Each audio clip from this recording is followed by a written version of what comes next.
Viewers, আজ আরেকটি নতুন ভিডিও নিয়ে এসেছি। আজ দেখাবো কিভাবে বস্তায় আদার পাশাপাশি আলু বীজ রেখে আলু চাষ করা যায়। আমি আজ 10টি বস্তায় আলু রাখবো।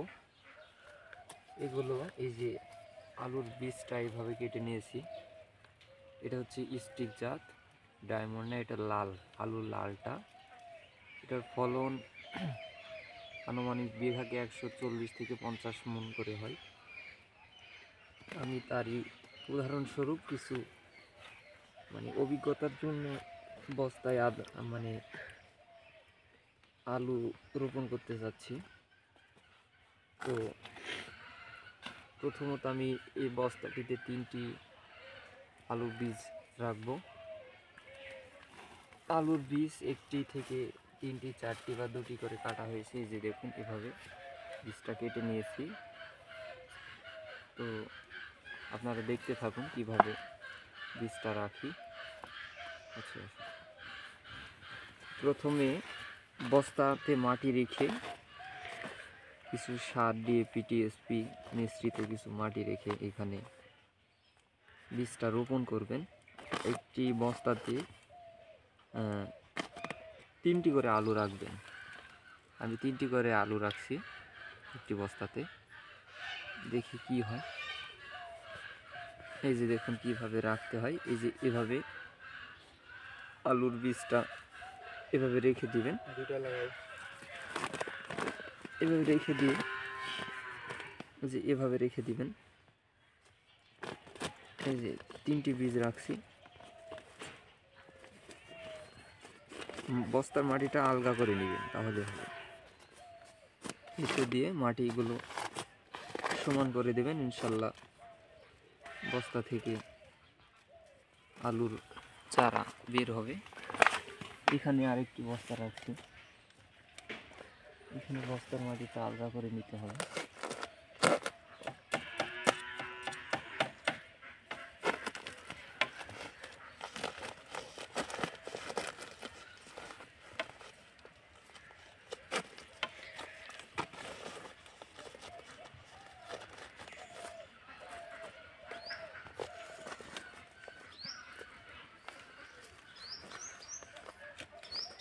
এটাতে 2টি বীজ রেখে দিচ্ছি।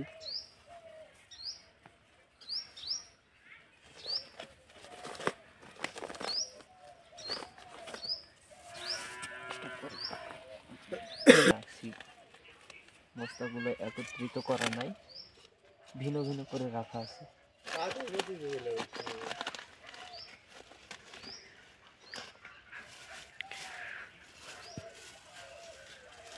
কিভাবে দিতে হয় দেখুন। এই যে রেখে দিলাম।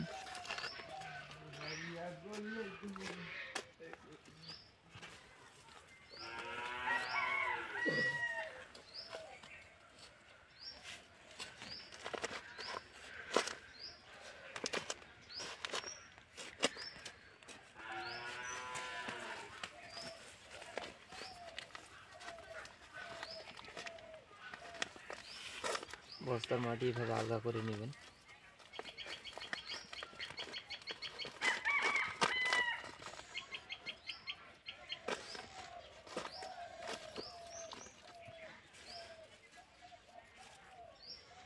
এখানে একটু বীজ দিয়ে দিলাম।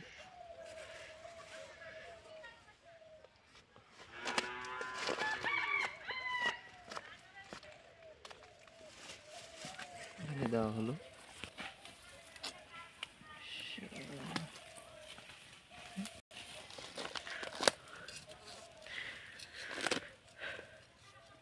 প্রথমত যে বস্তাতে লাগান বস্তার মাটি আলগা করে নিতে হবে, কারণ গাছ যখন বড় হবে তখন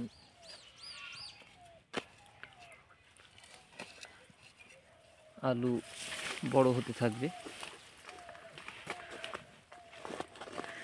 মাটিতে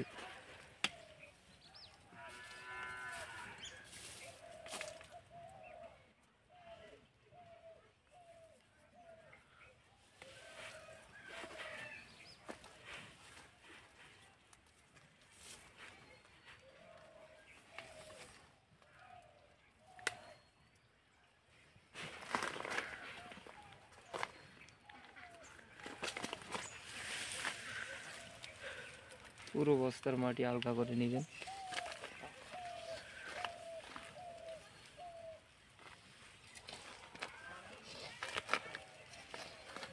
এইভাবে হালকা করে নেবেন।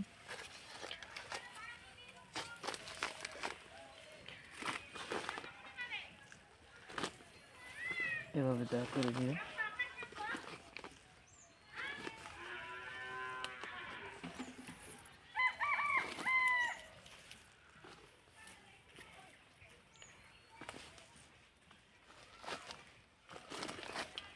আপনারা ভিডিওটি শেষ পর্যন্ত অবশ্যই দেখবেন।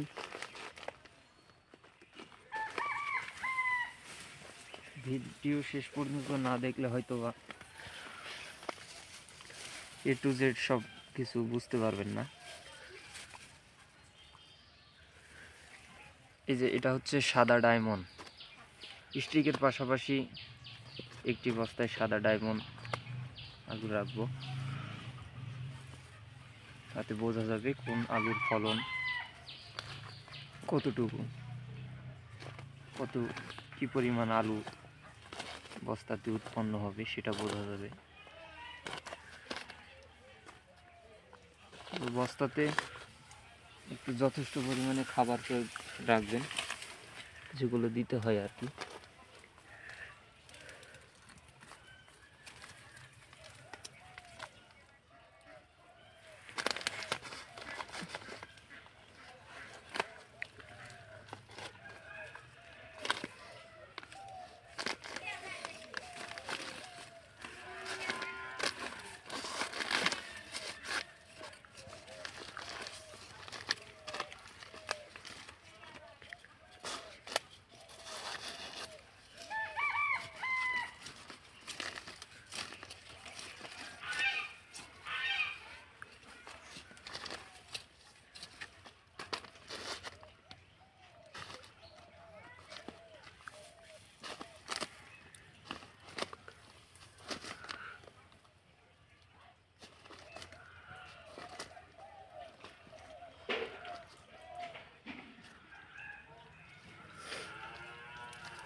সাইডে একটা ছবি তুলে দিন তো।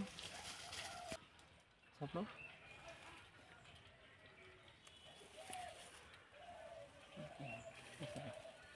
বুঝছেন? হ্যাঁ ওকে বুঝছেন তুলে তুলছি।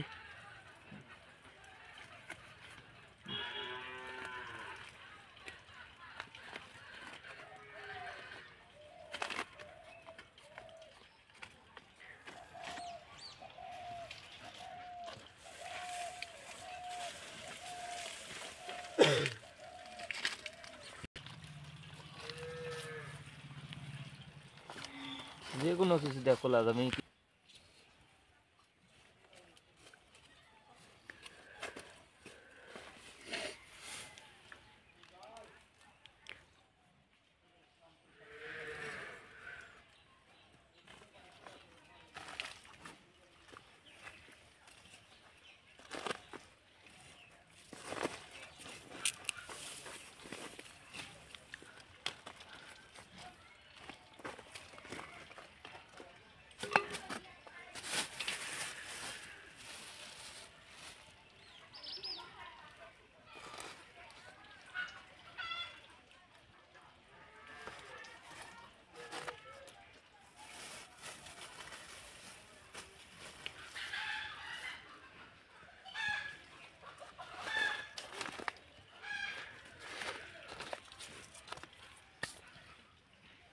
ভিডিওটি শেষ।